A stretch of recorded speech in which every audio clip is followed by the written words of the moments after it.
Promenons-nous dans les bois à présent, pendant que la pluie n'y tombe pas encore en tout cas. Profitez du soleil généreux en ce mercredi. La forêt du Val-Suzon reçoit aujourd'hui le label Forêt d'exception pour la diversité de ses espèces, la faune mais aussi la flore, et pour les actions menées pour les préserver. Et ça, c'est l'affaire des invités présents autour de Florence Cicolella, en direct du Val-Suzon. Bonjour Florence. Bonjour à tous, bienvenue dans la petite Suisse bourguignonne, la forêt domaniale du Val-Suzon, à une quinzaine de kilomètres au nord-ouest de Dijon. Un endroit qui présente une grande diversité de paysages calcaires, une faune et une flore variées, et qui reçoit en ce moment même le label de forêt d'exception lors d'une cérémonie officielle.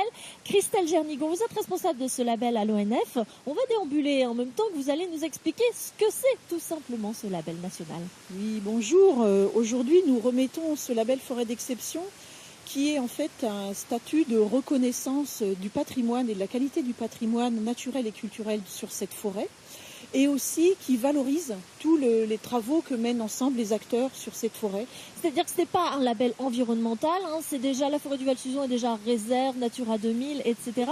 Mais là, on récompense le bon travail qu'on fait ensemble, tous les gens qui fréquentent cette forêt. En fait, c'est un label orienté vers l'action et non pas uniquement vers la protection. Ce n'est pas un statut de protection, comme les autres que vous venez de citer, mais c'est un label qui a pour ambition de reconnaître la qualité du projet en fait, qui est mené avec les communes, les associations, l'université, la région Bourgogne, sur ce territoire. Donc il y a tout un jeu d'acteurs qui est récompensé.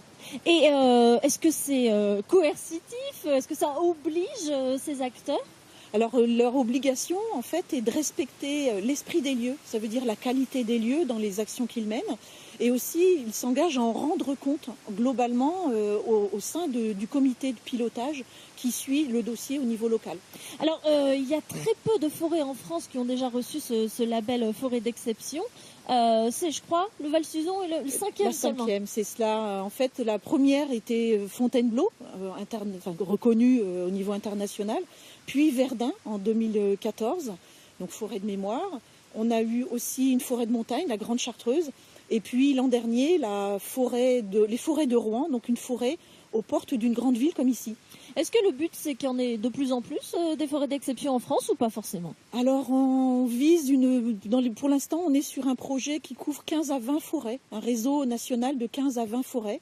L'objectif est de rester dans la rareté aussi, puisqu'en fait, il s'agit de récompenser ceux qui réellement sont ambitieux et mènent des projets de grande qualité. Donc voilà, on n'a pas vocation à le multiplier à l'infini pour l'instant. Et que le Val-Suzon se distingue encore. Merci beaucoup Christelle Gernigon. Je vais rejoindre Paul Brosseau à présent, qui est naturaliste à l'ONF. Alors on a dit, ça récompense les acteurs et aussi le côté remarquable de cette forêt, la biodiversité, les paysages, l'histoire. Vous allez, nous parler de la biodiversité. Qu'est-ce qu'il y a de remarquable d'un point de vue nature dans cette forêt ?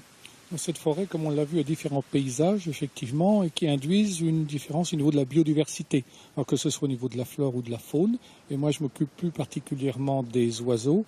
Et effectivement, il y a une variété qui est très intéressante à étudier ici. Sur un périmètre assez restreint, parce qu'au maximum, ça fait quoi, 3000 hectares, le Val-Suzon? Oui, sur une surface relativement restreinte, si on veut bien. Je crois que c'est assez typique, toutes ces fameuses falaises calcaires.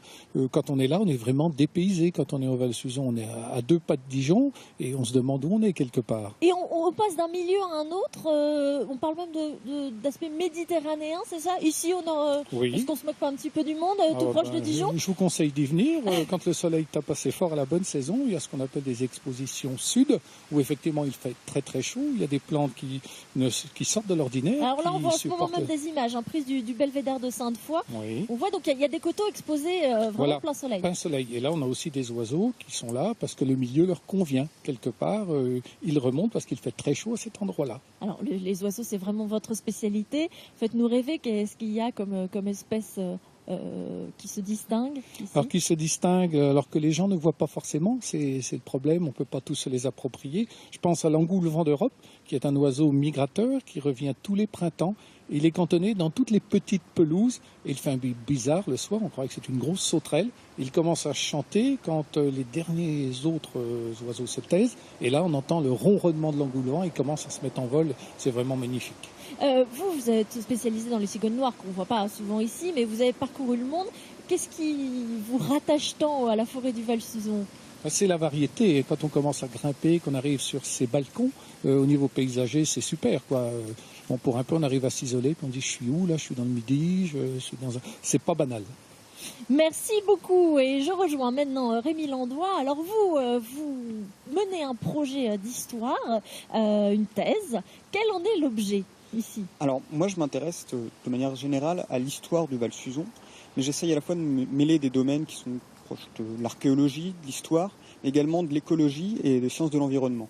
En fait on essaye de définir les interactions entre l'homme et son environnement, et quels héritages on pourrait retracer aujourd'hui dans cet environnement de cette histoire. Et l'homme a fréquenté la forêt du Val-Suzon depuis quand ? Alors on a des premières traces d'occupation ici qui sont les éperons barrés, c'est des habitats de hauteur qui datent du néolithique, ça veut dire d'il y a au moins 5000 ans. Mais on trouve également des traces par la suite, à la période gallo-romaine, à la période médiévale. On retrouve ces traces en fait conservées sous forêt. Et ici, il y a un ouvrage qui date de quand ? Alors ça, c'est un patrimoine qui est plus récent, qui est plutôt du 19e, qui est lié à des travaux d'aménagement, de captation du Suzon pour alimenter la ville de Dijon. En eau potable. Et d'ailleurs, je viens de l'apprendre, il y avait une petite guinguette ici à une époque quand le TACO desservait l'endroit. À quoi ce label Forêt d'Exception peut vous servir pour votre recherche avec l'Université de Bourgogne ? Alors, c'était notre travail déjà de recherche avec l'Université de Bourgogne était déjà intégré en fait dans la candidature pour ce label. C'est qu'on a mis en valeur votre travail et vos études en cours. Alors, on a mis effectivement la dynamique de recherche qu'il y avait derrière cette forêt avec les différents acteurs, mais également le patrimoine qu'on a ici, le patrimoine historique comme le patrimoine naturel. Et évidemment, l'intérêt pour nous avec ce label, c'est pas une finalité en soi, c'est évidemment un outil pour mettre en avant notre travail, montrer qu'on travaille ici, qu'on recherche, qu'on a un travail scientifique. Mais l'idée, c'est aussi d'établir un réseau, d'avoir d'autres organismes, d'autres individus qui s'intéressent à ce qu'on peut découvrir ici sur le Val-Suzon. Et qui vous fournissent aussi quelques moyens pécuniers, j'imagine, et de recherche. Évidemment. Et ça, c'est très important sur le long terme pour une thèse. Merci beaucoup, Rémi Landois. Eh bien, voilà, connaissez peut-être un peu mieux la forêt du Val-Suzon, qui n'est pas forcément très connue dans toute la région et qui n'est pas réservée aux Dijonnais. Je vous invite donc à venir la fréquenter le week-end, en semaine et en toute saison. Merci.